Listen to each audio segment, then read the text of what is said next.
Mesdames, Messieurs, bonsoir et merci de préférer la télévision nationale au sommaire de cette édition modernisation des équipements à la RTG.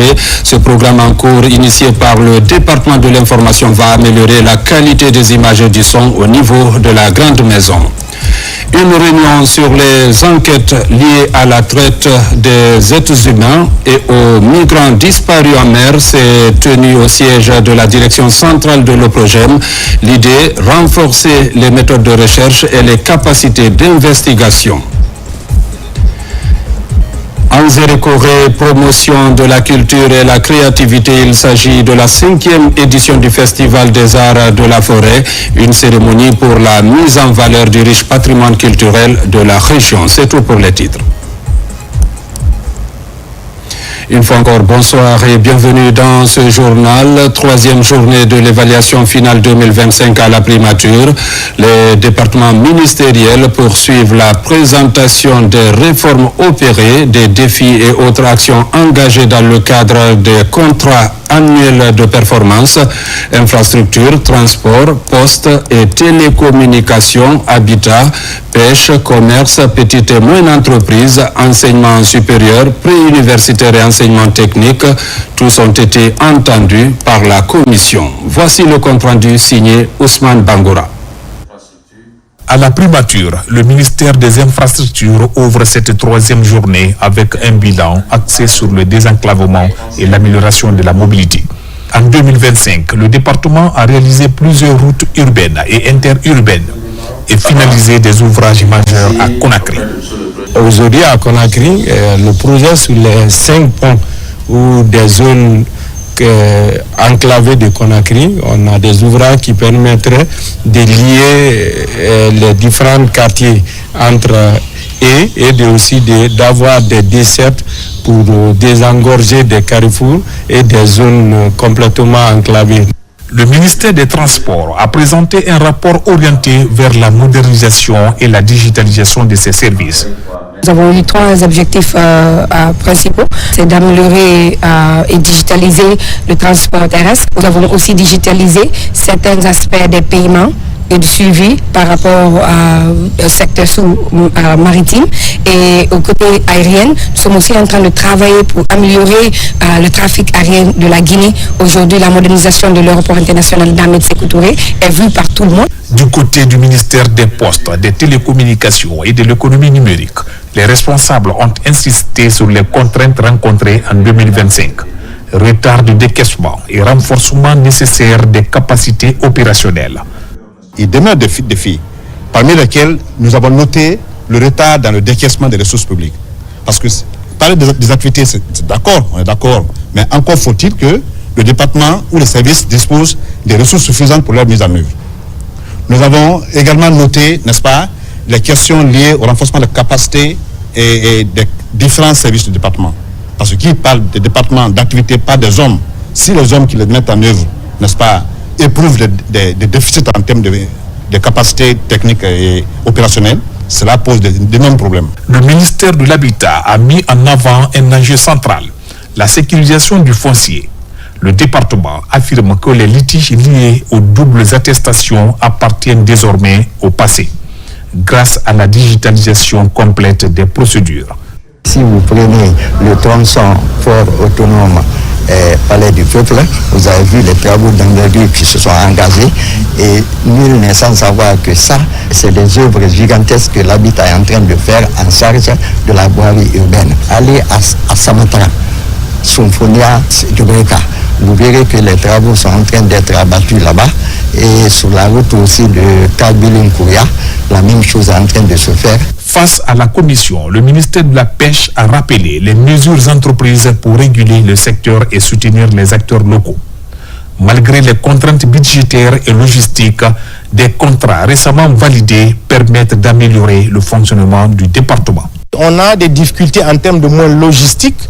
C'est ça aussi, nous avons tenu compte dans notre étude diagnostique pour que les problèmes soient posés en termes de renforcement des capacités, de moyens logistiques et de moyens financiers pour que les actions concrètes retenues pour atteindre la vision de son Excellence, Monsieur le Président, par rapport à tout ce qui est souveraineté alimentaire, par rapport à la protection de notre écosystème, par rapport à la surveillance de nos eaux, soient vraiment atteints. Le ministère du Commerce a également présenté son état d'avancement.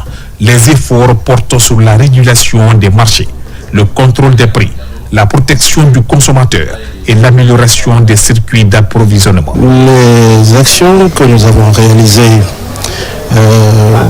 souvent d'ordre stratégique, sont entre autres l'opérationnalisation du SIMPRI. C'est le système qui nous permet de superviser les prix sur le terrain. Il est vraiment totalement digitalisé et il nous permet d'avoir une idée de l'évolution des prix sur le marché.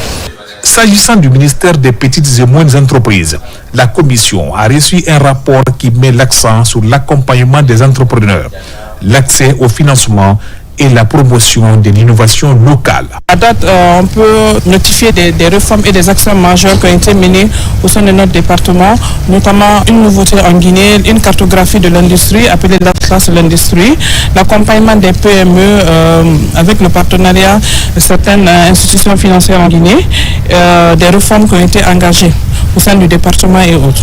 Le ministère de l'Enseignement supérieur a exposé des progrès réalisés dans les universités et institutions de recherche. Les efforts concernent la modernisation des infrastructures, l'amélioration de la qualité académique et le renforcement de la gouvernance universitaire. Nous avons en actualité les textes de l'enseignement supérieur.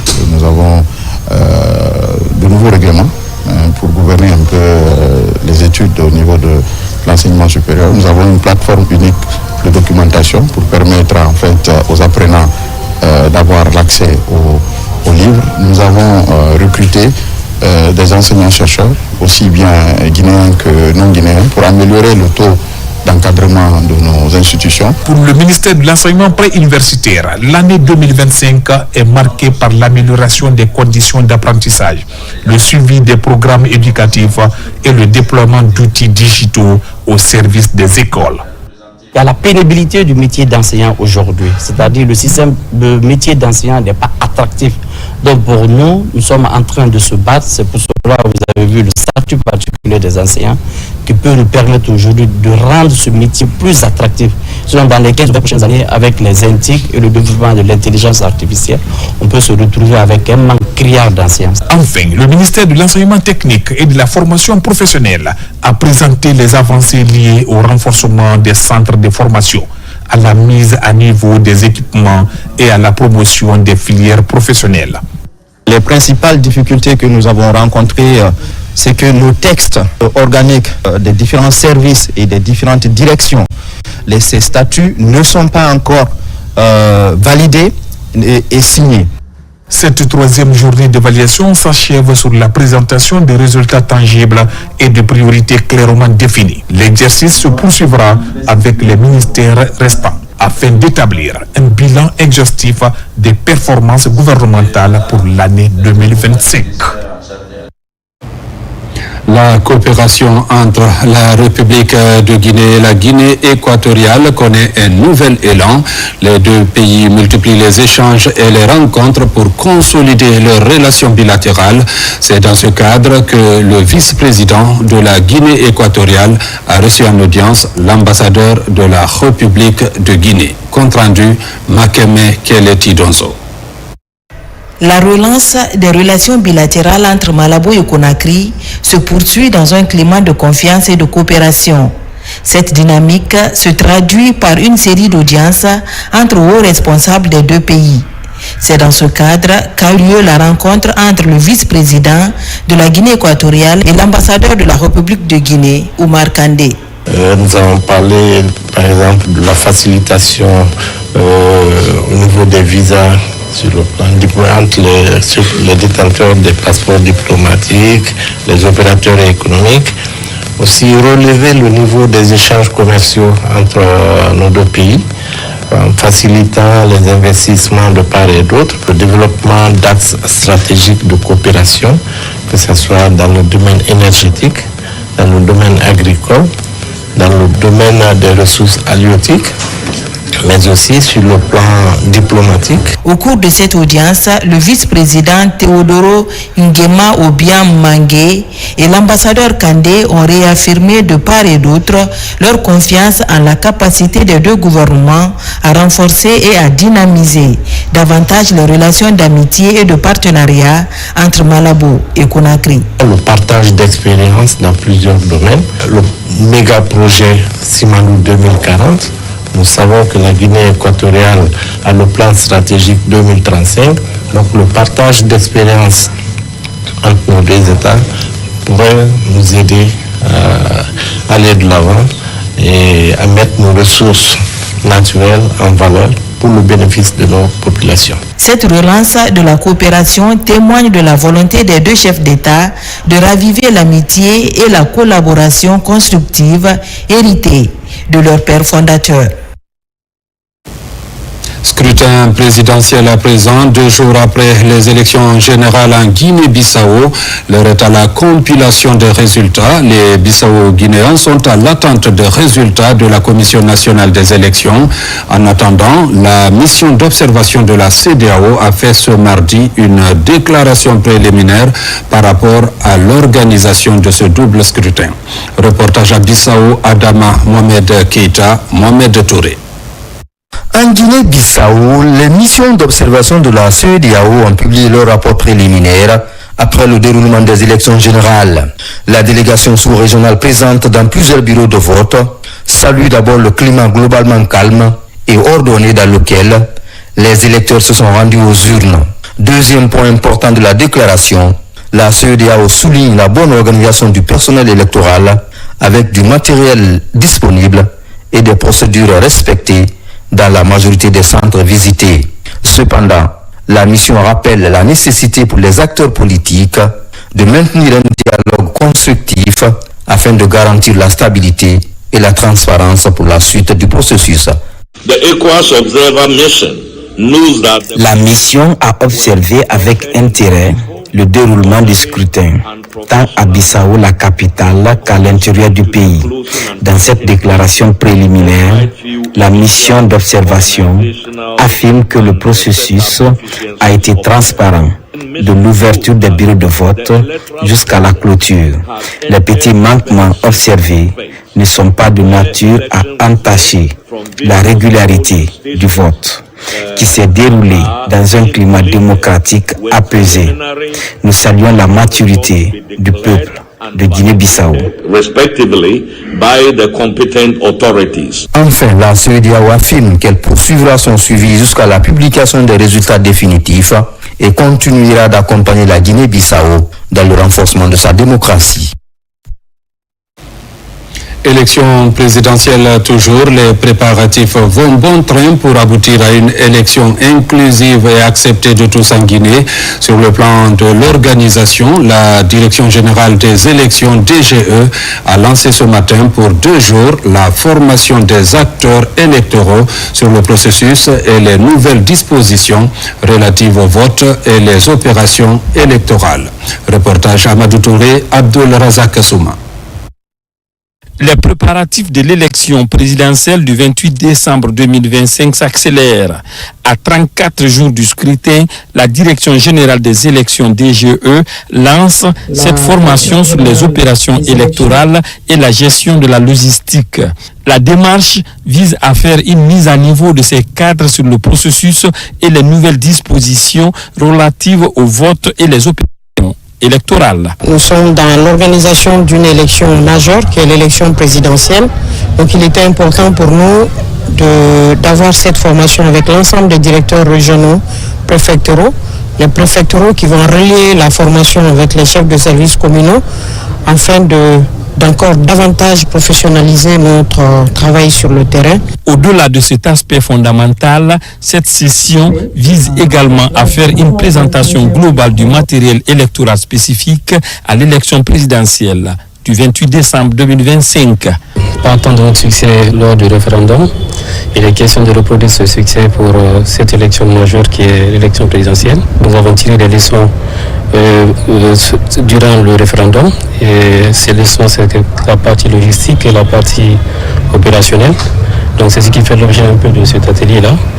Et nous avons mobilisé tous les 33 préfectoraux, plus les 8 régionaux et les 13 communes de Conakry. Cette formation est vraiment nécessaire en ce sens qu'elle nous permet de comprendre l'ensemble des matériels électoraux que nous recevons dans nos régions, dans nos préfectures ainsi que dans nos communes par rapport à l'utilisation efficace de ces matériels. Ces séances qui vont durer 2 jours visent aussi et surtout à renforcer les capacités de ces acteurs sur la procédure de vote, la vérification d'usage et l'ouverture d'un bureau de vote d'une part et de l'autre à approfondir la maîtrise de ces acteurs sur le remplissage des fiches et la transmission des procès-verbaux. Je vous l'annonçais aussi dans les titres, le ministère de l'Information et de la Communication dans la dynamique d'équipement et de modernisation des médias de service public. Après la relance des sites de diffusion, le réveil des radios rurales et la rénovation du siège du quotidien national Oroya, le ministre Fana Souma s'investit pour améliorer les équipements à la RTG. Des travaux sont en cours à l'issue desquels une nette évolution devrait se sentir dans la qualité des images et du son. Plus de détails avec Tierno Ousmane Diallo. Pour avoir passé l'essentiel de sa carrière à la RTG, le ministre de l'Information et de la Communication, Fana Souma, enfin connaisseur de la maison, est à pied d'œuvre pour sa modernisation, en investissant sur le segment de diffusion à travers l'installation d'équipements de numérisation. Un pas est sur le point d'être franchi dans l'atteinte d'un objectif majeur dans le développement de la télévision nationale. Alors, concrètement, le but de ces équipements, c'est de passer de la définition actuelle qui n'est pas dans les normes et de passer en haute définition dans les normes internationales. C'est juste vraiment le but ultime, c'est ça. Donc l'ensemble de ces équipements-là ont pour rôle d'augmenter la qualité des images et du son à partir du nodal. On peut passer de la haute définition même jusqu'à la ultra haute définition. Tout dépendra maintenant du flux que certains appareils peuvent recevoir au niveau de la maison. Mais oui, on est capable d'aller même jusqu'à ultra haute définition après la mise en œuvre de ces équipements. On aura un meilleur son et beaucoup plus clair, donc avec moins de grésillements. Donc parce qu'en voulant trop compresser le son, on finit par perdre la qualité et voilà, donc on pourra avoir un son de meilleure qualité avec digne d'une télé de 2025. La RTG est une des vitrines de la Guinée. Le ministère de l'Information et de la Communication, dans son plan d'action, accorde une attention particulière à ce média. Alors que s'annonce la campagne pour la présidentielle, elle est au cœur du dispositif d'information et de sensibilisation pour une élection apaisée et réussie. Les actions initiées par le département de l'information et de la communication visent ainsi à rendre la télévision nationale plus compétitive avec des images de meilleure qualité attendues à l'issue du travail technique en cours. Également, à la radiodiffusion nationale, le ministre Fana Souma a visité les nouveaux studios dont les travaux ont été financés par le ministère et équipés d'appareils de dernière génération. Pour l'utilisation efficace de l'ensemble des nouveaux équipements, le ministre annonce une série de formations des techniciens. Dans le but d'améliorer le contenu des programmes de la RTG toujours, la radio-télévision guinéenne, avec la collaboration de l'Association pour la lutte contre l'ignorance en Afrique, ont organisé une formation en cours. Cet atelier de formation aussi important a connu une participation d'une quinzaine de journalistes. Sona Sagno, Marie Kumbasovogi. La radio-télévision guinéenne est depuis quelque temps engagée dans une dynamique de qualification de son personnel. Au cours de cette rencontre de remise à niveau des journalistes des langues nationales et la correspondante de la RFI Mandenka sont les principaux concernés. La démarche vise à outiller ces journalistes par le biais de l'alphabet Nko. Nous, vraiment, ce qu'on a suivi ici aujourd'hui, nous sommes très ravis. Et on remercie le ministre et la directrice. On a demandé qu'ils nous accordent encore des séances de formation parce qu'il y a quelques-uns parmi nous, c'est la première fois de suivre une formation en cours. Mais vraiment, c'est intéressant.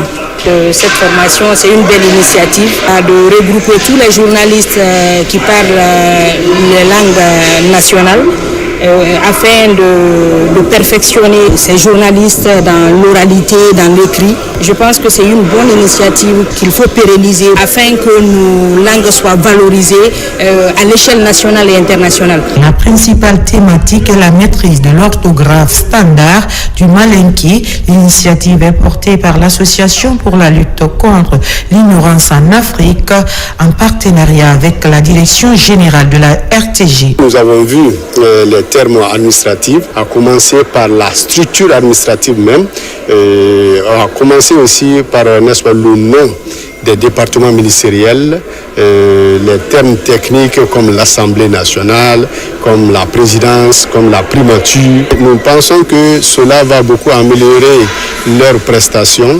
dans la communication avec le bas peuple. Cette formation qui rentre dans le registre du perfectionnement des journalistes afin qu'ils améliorent le contenu des programmes tout en respectant l'éthique et la déontologie du métier de journaliste.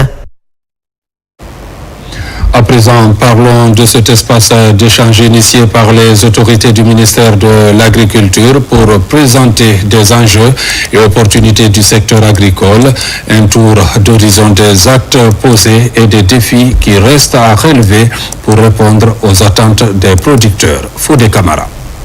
Réputée pour ses jugements miniers, la République de Guinée est aussi une terre d'opportunités dans le domaine agricole. Un riche potentiel que les autorités du CNRD continuent à valoriser par la mise en œuvre d'un programme d'accompagnement de la production à la transformation, en passant par la prise en compte des questions d'aménagement et de l'accès au financement. Un autre élément qu'on souhaiterait vraiment améliorer, c'est l'accès au financement qui s'est beaucoup accru ces dernières années, grâce encore une fois à la volonté du chef de l'État, mais qui reste encore bien en deçà de la demande au niveau des agriculteurs, des organisations paysannes. Nous travaillons donc à vraiment restructurer le FODA, le renforcer avec mon collègue, le ministre des Finances qui est là, afin d'en faire une arme de financement importante pour le secteur agricole. Nos attentes, c'est effectivement la mise en œuvre effective des différentes feuilles de route qui ont déjà été élaborées. C'est la mise en œuvre des cadres d'intervention du programme Semanu 2040 qui place l'agriculture au premier pilier. C'est vraiment saisir cette opportunité pour résoudre enfin les difficultés qui assaillent le monde rural depuis plus de 60 ans. Les directeurs sectoriels se sont relayés pour présenter au grand public les réformes engagées et les résultats enregistrés, notamment au niveau de la mécanisation, du labour et de la récolte. Aujourd'hui, la Sodikoda, c'est 29 centres de prestations agricoles qui se trouvent partout en Guinée. La Sodikoda, cette année, c'est 21 000 terres labourées. Par rapport à l'année dernière, nous étions à 18 000. Aujourd'hui, la Sodikoda, c'est 11 000 hectares de riz moissonnés cette année. L'année dernière, sur toute l'année dernière, nous étions à 9 000. Ça vous dit l'impact direct de l'appui du gouvernement sous l'égide du président de la République, Mamadi Doumbouya. Au niveau des sociétés publiques, comme la société cotonnière de Cancan et la société guinéenne de Palmier a eu les DVA, un programme de relance est amorcé. Comme Madame la ministre personnellement l'a annoncé, aujourd'hui nous sommes en pleine phase de relance et de modernisation de la SOGIPA. Donc les innovations pour le moment, c'est la biométrie de l'effectif du personnel, c'est la finalisation d'une nouvelle usine de 6 tonnes heure pour augmenter la capacité de production et naturellement augmenter les revenus de la SOGIPA et puis mettre en place de nouveaux outils de gestion. Cette présentation coïncide aussi avec les 100 jours de Mariama Siré Sylla à la tête du ministère de l'Agriculture. Là-dessus, en plus des efforts de mobilisation des financements, le chantier de la digitalisation est ouvert avec la création de 2 nouvelles directions, la direction de la transformation et de l'innovation et le guichet unique de l'agriculture. Un guichet unique pour faciliter la commande d'intrants et d'autres interactions de professionnalisation du secteur agricole. Agriculture toujours entre mauvaise récolte et traitement inadéquat. Le café et le cacao guinéen peinent à franchir les frontières. Une rencontre entre l'ONCQ et les acteurs vient de se tenir en Zérékoré. L'entité veut inverser la tendance et remettre la qualité au cœur de la filière. Reportage Maïmouna Beladialo. À l'Office national de contrôle de qualité, l'ONCQ, la promotion de la qualité des produits agricoles reste une priorité. L'ONCQ, organe chargé de réglementer les produits alimentaires et non alimentaires depuis la production jusqu'à l'exportation, renforce son accompagnement auprès des acteurs de la filière café-cacao. Que le cacao doit être stocké sur une palette en caoutchouc, qu'à 24 degrés, c'est extrêmement important. Là, il ne sera pas trop sec et il ne sera pas trop humide. On peut comprendre aussi à partir des producteurs, parce qu'il n'est pas sans savoir que l'humidité compte beaucoup sur la qualité du cacao. Lorsque le cacao est dans les sacs en gîte, il les respire. Nous sommes là-dessus. On est en train de mener des démarches par rapport à ça pour que vraiment, à partir des producteurs, qu'on ait les sacs en gîte jusqu'au niveau de l'exportation. Selon l'ONCQ, l'objectif est d'assister l'ensemble de la chaîne, producteurs, pisteurs, acheteurs et exportateurs. La qualité du café, elle aussi, dépend fortement du respect des bonnes pratiques. Et nous faisons quoi? À travers des sensibilisations, à travers des formations, nous les expliquons clairement comment un pisteur qui est là, et un acheteur qui est là, comment il doit se comporter pendant les moments de transport pour toujours maintenir la bonne qualité et comment il doit stocker. Ça fait maintenant plus que 3 ans on n'a pas pu exporter le café sur le marché international. C'est pas parce que le café guinéen n'est pas bon, mais le manque de traitement, ça nous affecte beaucoup dans le marché. Ce que je donne le conseil à le paysan, c'est de laisser le produit arriver au temps avant de cueillir. Quand le produit arrive au temps avant de cueillir, ça sort de bonne qualité. Notre café aujourd'hui, le café guinéen aujourd'hui est plus doux que le café des sous-régions. Parce que notre café, c'est des cafés naturels. Tout le monde veut des cafés guinéens, mais seulement le traitement qui décourage nos clients à l'extérieur. À travers ces sensibilisations, l'Office national de contrôle de qualité espère redonner à la filière café-cacao toute sa compétitivité et permettre aux producteurs guinéens de tirer pleinement profit de leur récolte.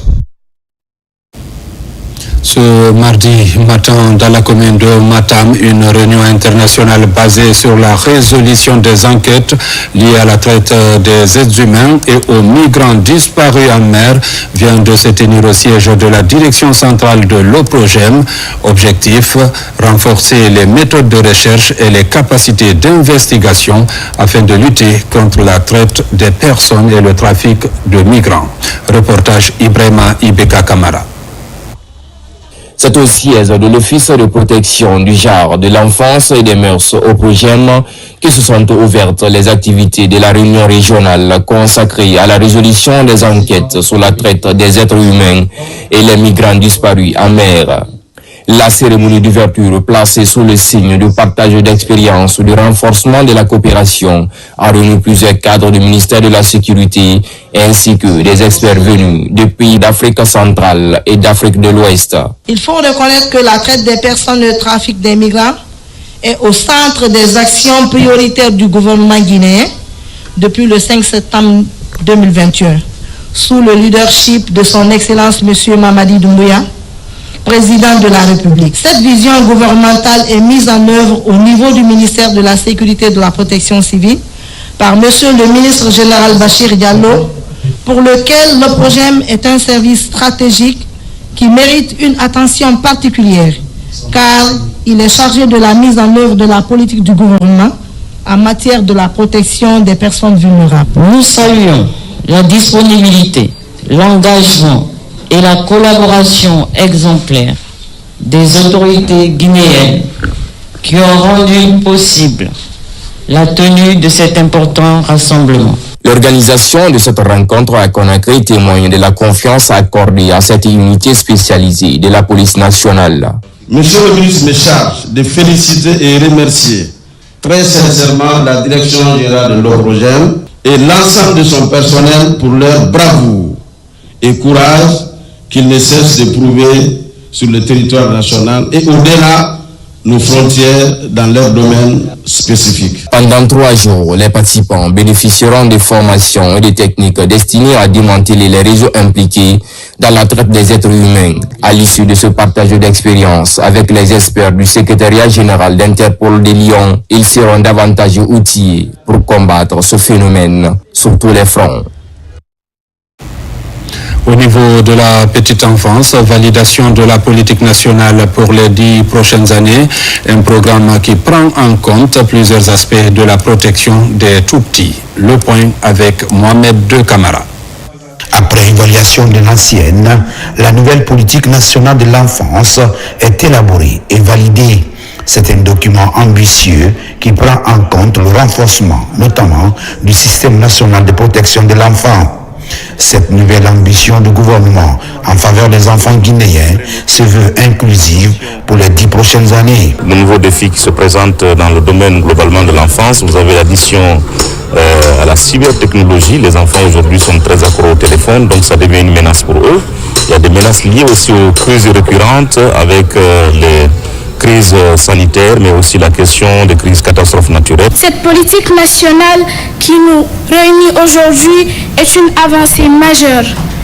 Elle montre que la Guinée choisit de placer l'enfant au cœur de son développement.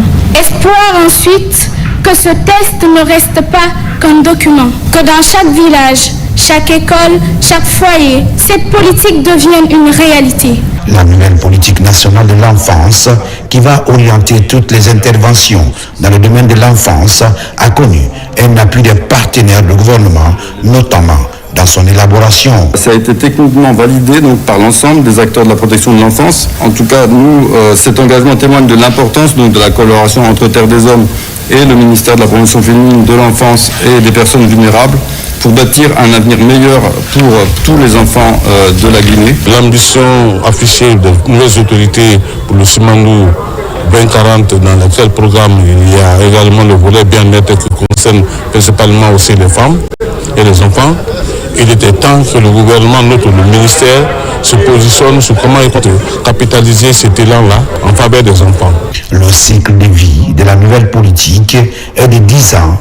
Elle s'étale de l'année 2025 à 2035. Amamou, face aux conséquences des mutilations génitales féminines sur la santé des filles, 300 familles modèles ont déclaré abandonner ces pratiques pour devenir des gardiens de changement, des ambassadeurs actifs de cet engagement visant la protection de cette couche vulnérable dans notre pays. Reportage Mamadou Patebaldé. Les familles modèles de la région de Bamon s'engagent à protéger les droits des femmes et des jeunes filles contre les pratiques des MGF et mariage d'enfants qui ont des conséquences graves sur leur santé et leur plein épanouissement. Mon engagement déjà, je l'ai signé aujourd'hui.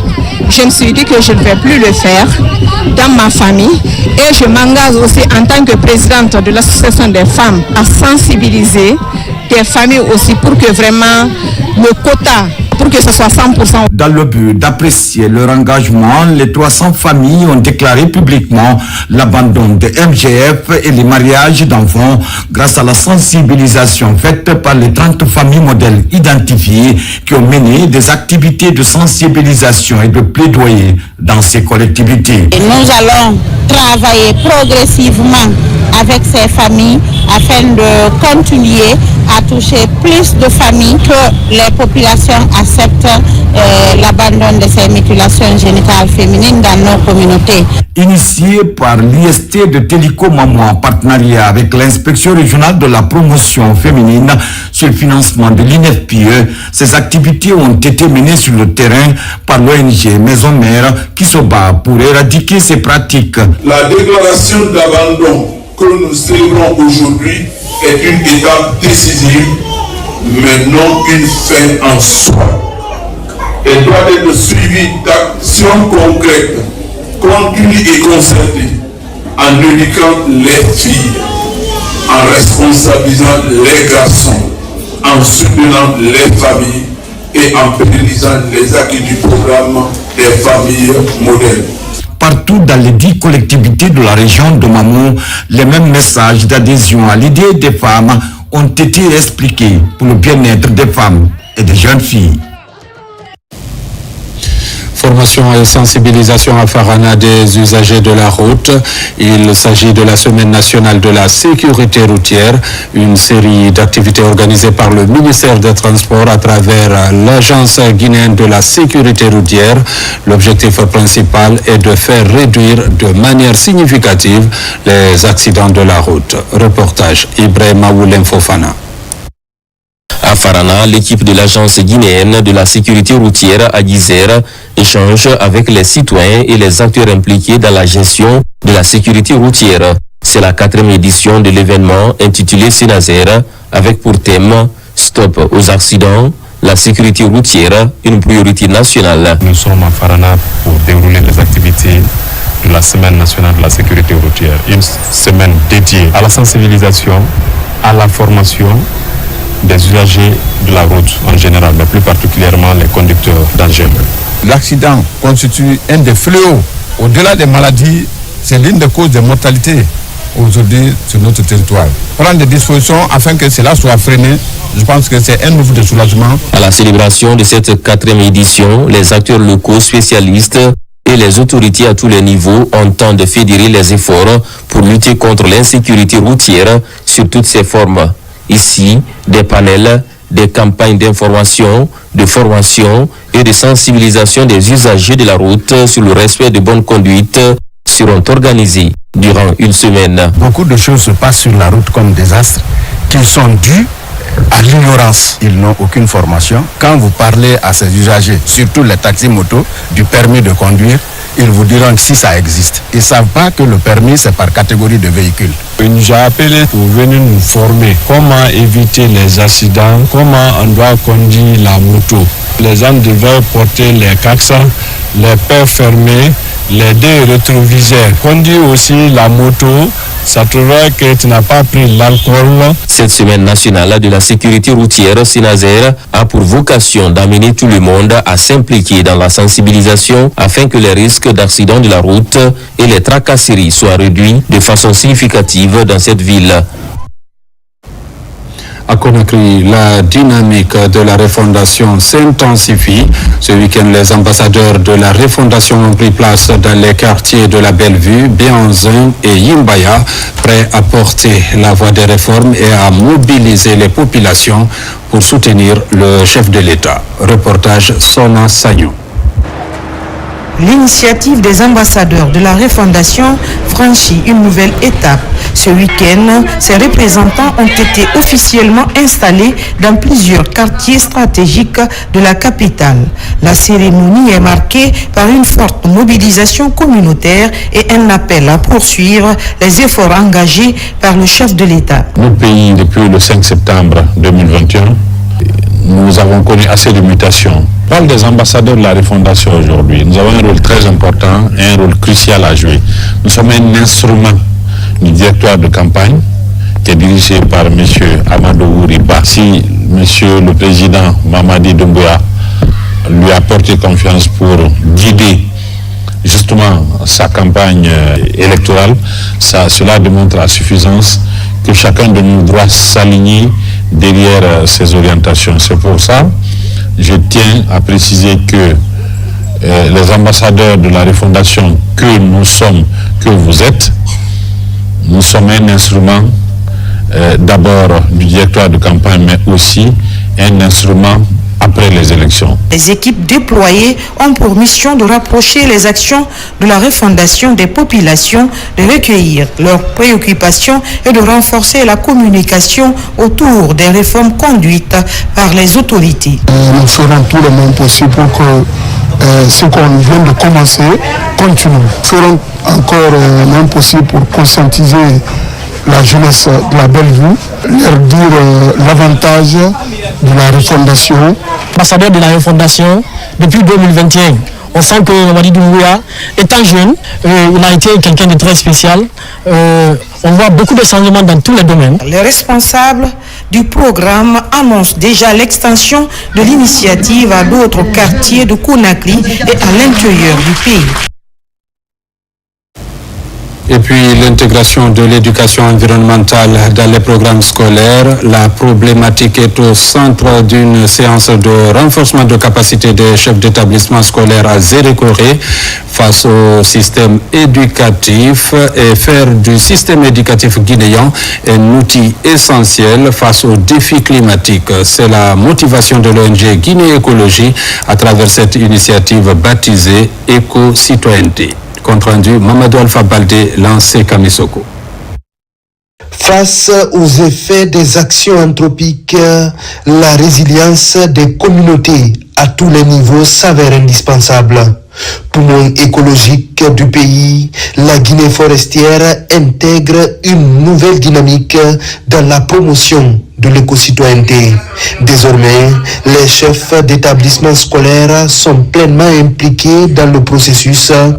Ici, leurs connaissances sont renforcées dans plusieurs domaines en lien avec l'écologie et le développement durable. Il faut vraiment une approche éducative à la base. Il faut imprégner les enfants à base à ce qu'est l'éco-citoyen pour pouvoir avoir des générations futures responsables. D'où l'implication des enseignants des cycles élémentaires et secondaires pour amener les jeunes à s'investir dans la protection et la préservation de l'environnement à travers des outils pédagogiques adaptés. Cette initiative innovante est portée par l'ONG Guinée Écologie avec un objectif ambitieux, intégrer progressivement l'éducation environnementale dans les programmes nationaux, en commençant par les acteurs de terrain. Je compte vraiment éduquer les élèves qui sont des ambassadeurs de chaque famille pour qu'ils puissent à leur tour éduquer la population par rapport à la protection de l'environnement. La gestion des déchets en milieu scolaire, la lutte contre le déboisement, l'importance de la biodiversité locale, autant de thèmes pour la préservation des écosystèmes ont fait l'objet de discussions durant ces journées d'échange et de partage. Pour la 4e année consécutive, au compte de son programme Tutora Bac, l'ONG Entreprendre Ensemble a organisé son concours de sélection des élèves candidats au baccalauréat unique. Plus de 200 élèves ont rivalisé leur talent pour accéder à ce programme de révision gratuit pour 6 mois avant le baccalauréat unique. Reportage Sah Martin Fansinaduno, Kandesila. À travers un test de sélection, l'ONG Entreprendre Ensemble apporte une réponse concrète aux défis de l'éducation en Guinée. Cette initiative Tutora Bac, désormais à sa 4e édition, contribue à préparer des candidats plus solides, plus confiants et mieux armés pour aborder le baccalauréat unique. C'est pourquoi nous avons organisé le concours Tutora Bac qui a pour mission de renforcer les compétences des jeunes élèves en fin d'études dans les filières scientifiques et technologiques. Nous essayons de renforcer leurs compétences, de nous assurer également qu'ils aient le baccalauréat scientifique et nous les accompagnons une fois qu'ils obtiennent le baccalauréat. Le test organisé a regroupé plus de 200 élèves issus d'écoles publiques. Il a porté sur les matières phares du baccalauréat, notamment les mathématiques, le français, la philosophie, les sciences expérimentales, l'histoire et la géographie, selon les séries. Je remarque déjà cette année avec, l'ONG, j'ai vu il y a des innovations. Déjà venir dans cette salle-là et encore programmer un peu tôt déjà. D'habitude, on le faisait, je crois, à 3 mois. Mais cette fois-ci, ils ont relancé ça jusqu'à 6 mois. Je pense que ça, c'est déjà un atout, un acquis. Ces tests de sélection visent à identifier les candidats les mieux préparés au bac, à détecter les insuffisances, afin d'orienter les élèves dans leur révision, à offrir des sessions de renforcement aux élèves méritants et accompagner les jeunes dans un parcours d'excellence, notamment par le programme Tutora Bac et des séances de coaching. Je me suis préparée parce que ce n'est pas ma première fois de participer à cette évaluation, donc je donne le meilleur de moi. Au fil des années, jusqu'à cette 4e édition, l'ONG Entreprendre Ensemble, à travers son programme Tutorat Bac, a montré son efficacité. De nombreux lauréats du bac ont témoigné de l'importance de ces tests dans leur réussite. À Conakry, la 5e édition de TEDx Bambeto a mobilisé plusieurs acteurs publics, privés et structures de jeunesse. Ce rendez-vous annuel vise à cultiver l'esprit entrepreneurial et patriotique, un espace d'échange d'idées pour renforcer la confiance en soi chez les jeunes du pays afin d'œuvrer efficacement pour la croissance économique. Reportage à Boubacar Diaby, Mamadi Sangaré, Morlaï Souma. C'est la 5e édition de TEDx Bambeto. L'événement se tient ici à Conakry pour projeter les idées transformatrices. Pour cette année, le thème retenu est au-delà de nos limites. Cet espace instructif qui regroupe des cadres et des jeunes du pays prône des échanges d'expériences pour transformer positivement nos communautés. Ici, plusieurs speakers partagent à tour de rôle leur expérience dans divers domaines d'activité pour encourager l'éducation, l'entrepreneuriat, l'impact social et la culture. La particularité, c'est la maturité. Nous avons grandi en expérience. Aujourd'hui, TEDx Bambeto est l'un des événements les plus prisés de l'année. Et c'est un événement qui met en avant les idées, encore une fois, qui changent le monde. Mon intervention a vraiment porté sur et si nos limites étaient nos forces, sur comment accepter les limites, comment prendre conscience et puis comment les transformer en repères et en boussole. Cette initiative consiste à promouvoir les leaders et les idées pour changer la mentalité de la jeunesse. Elle offre également des opportunités aux jeunes Guinéens pour se construire afin de booster le développement socio-économique du pays. C'est vraiment un événement où quand tu viens, tu ressors éduqué, tu ressors édifié, tu ressors en mode « Ah waouh, aujourd'hui j'ai vraiment appris des choses ». Ce qu'on attend en fait de cet événement, c'est qu'il inspire. C'est qu'il inspire la jeunesse et qu'il donne des idées parce que comme le thème de cette 5e édition, c'est au-delà des limites, c'est de montrer en fait à différents participants que la limite en fait, elle n'existe pas. TEDx Bambeto est une plateforme qui continue d'inspirer de nombreux jeunes. Cette tribune constitue une marge de manœuvre pour se faire une place dans la société afin d'être un modèle de réussite dans le monde des affaires. Et puis, ces décrets qui viennent de nous parvenir, décret de 2025-0221 PRG SGG portant promulgation de la loi organique LO 2025-036 CNT portant attribution, composition, organisation et fonctionnement de la Cour constitutionnelle. Le président de la République, vu la Constitution, vu l'avis consultatif numéro 31 de la Cour suprême en date du 25 novembre 2025, décrète, article 1er, est promulguée la loi organique LO 2025-036 CNT portant attribution, composition, organisation et fonctionnement de la Cour constitutionnelle. Article 2. Le présent décret, qui abroge toute disposition antérieure contraire, prend effet à compter de la date de sa signature et sera enregistré et publié au journal officiel de la République. Conakry, le 25 novembre 2025, signé Général Mamadi Doumbouya. Décret D 2025-0222 PRG SGG portant promulgation de la loi organique LO 2025-037 CNT portant attribution, organisation et fonctionnement de la Cour suprême. Le président de la République, vu la Constitution, vu l'avis consultatif numéro 32 de la Cour suprême en date du 25 novembre 2025, décrète, article 1er, est promulguée la loi organique LO 2025-03 CNT portant attribution, organisation et fonctionnement de la Cour suprême. Article 2. Le présent décret qui abroge toute disposition antérieure contraire prend effet à compter de la date de sa signature et sera enregistré et publié au journal officiel de la République. Conakry, le 25 novembre 2025, signé Mamadi Doumbouya.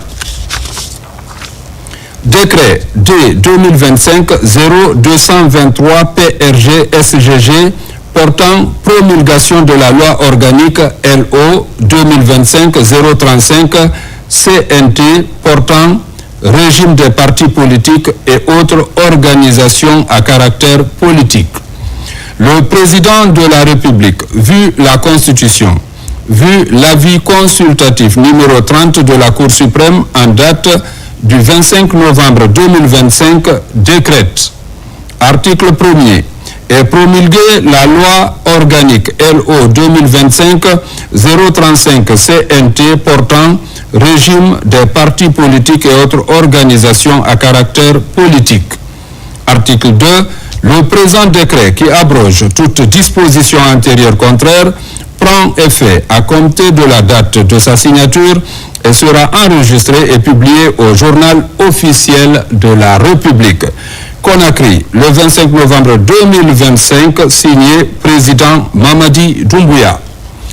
Festival de la diaspora guinéenne en France, occasion pour les ressortissants de discuter des problématiques de l'heure, notamment le soutien des actions du chef de l'État Mamadi Doumbouya. Reportage Sekou Fernand Kourouma, Alia John Kamara. C'est un événement qui vise à mobiliser la diaspora autour des acquis de la refondation nationale engagée sous le leadership du général Mamadi Doumbouya. Il s'agit pour les initiateurs de promouvoir tous ces acquis qui prennent largement en compte l'unité nationale, la cohésion sociale, le patriotisme et la contribution de la diaspora au développement du pays.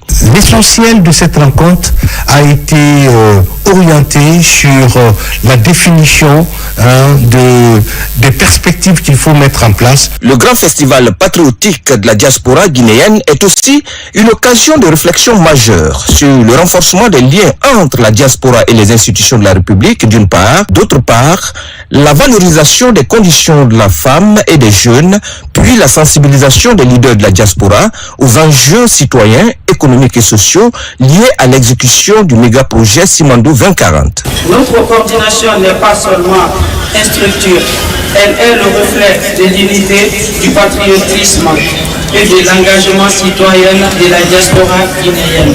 Notre rôle est essentiel, mobiliser la diaspora autour des valeurs de la solidarité, de justice et du patriotisme. C'est dans ce contexte qu'une conférence a été organisée et des panels installés pour mettre en lumière la vision du chef de l'État concernant l'industrialisation et la transformation nationale pour le bonheur des Guinéens. Le programme Simandou est un programme de développement socio-économique responsable et durable pour le bénéfice de tous les Guinéens. Cette édition du grand festival de la diaspora a permis de faire de la visibilité sur les réformes et initiatives gouvernementales, de valoriser le leadership féminin et de la jeunesse. Pour clore la rencontre, un festival a été organisé suite à l'installation de la nouvelle coordinatrice. Un véritable moment historique d'unité, de mobilisation et d'engagement. Après sa tournée dans les différentes régions administratives du pays, le collectif de la diaspora a clos sa campagne de sensibilisation sur le projet Simandou à la Maison de la Presse. Face aux hommes de médias, les jeunes Guinéens de l'extérieur sont revenus sur les piliers du méga-projet et les avantages liés à l'implication de tous les Guinéens pour la réussite du dit projet. Reportage Bakari Bambakonde. Le collectif Diaspora Langoundé a achevé sa tournée de sensibilisation sur le projet Simandou à la Maison de la Presse de Conakry. Après avoir parcouru les 7 régions administratives de l'intérieur du pays, cette rencontre a réuni journalistes, acteurs de la société civile et citoyenne pour discuter des enjeux et des opportunités liées à ce projet minier d'envergure. La population aujourd'hui, elle attend beaucoup de ce programme Simandou. Donc nous, on a été à l'écoute de cette population afin que les attentes de cette population soient bien prises en compte par le gouvernement. Nous lançons aussi un appel au chef de l'État pour leur dire qu'on a un rapport du terrain qu'on souhaiterait nous faire parvenir. La tournée du collectif a permis de toucher un large public à travers les différentes régions de la Guinée, apportant des éclairages sur des implications du projet et du programme Simandou. Cette clôture à la maison de la presse vise à faire le point sur les principales thématiques abordées lors de la tournée. Nous, à l'Agence guinéenne de d'évaluation environnementale et particulièrement au sein du ministère de l'Environnement et du Développement durable, ce programme nous intéresse à plus d'un titre parce que le ministère de l'Environnement et du Développement durable est un élément transversal dans le programme Simandou 2040. Si le peuple ne s'accapare pas de ce programme, nous n'allons pas atteindre l'objectif recherché.